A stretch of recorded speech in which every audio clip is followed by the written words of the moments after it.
Kabbalists say God is totally in control. He is totally in control. And therefore, it is that evil is God is allowing that evil.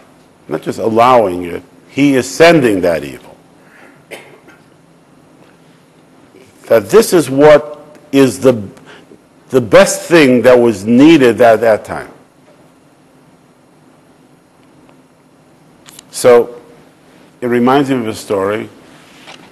There was a rabbi in Chicago called Rabbi Tzvi Hirsh Meisels. He was a Hasidic Rebbe. And he was a survivor of Auschwitz and other camps. And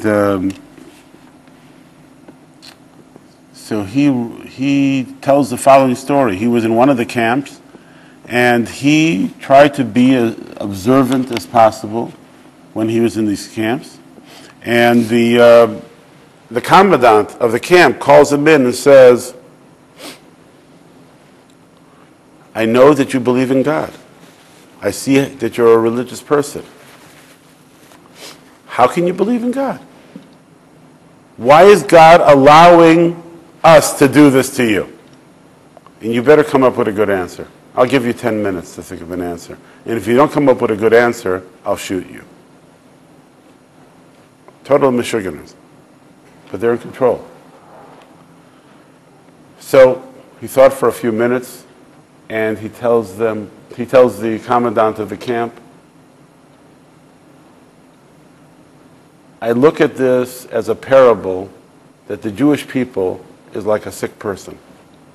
And there's a leg that's infected, and if this leg remains intact, the infection will spread through the entire body.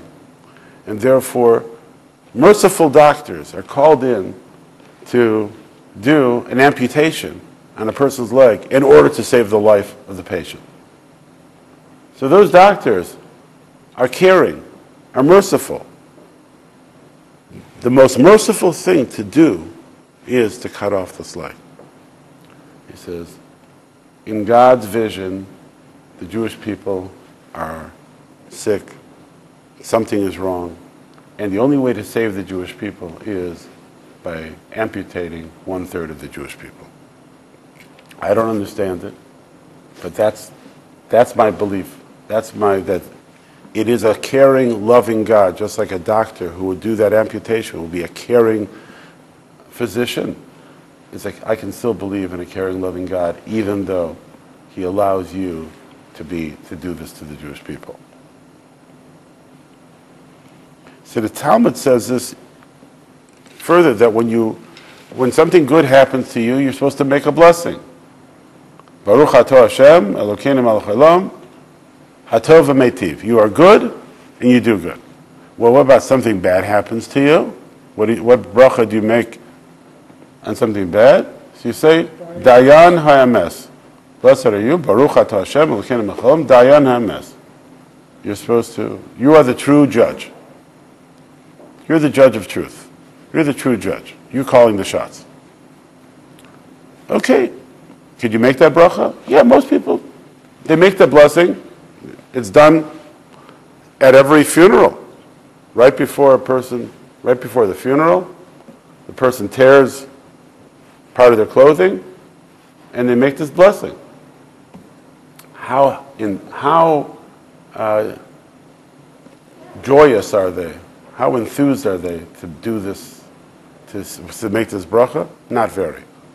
Right? They make the bracha. They accept. Says the Talmud, and just like you make a bracha when something good happens to you, you should make it with enthusiasm. Same thing when something bad happens to you, you should make it with the same enthusiasm. This is the best thing that could happen to you. Thanks, I needed that.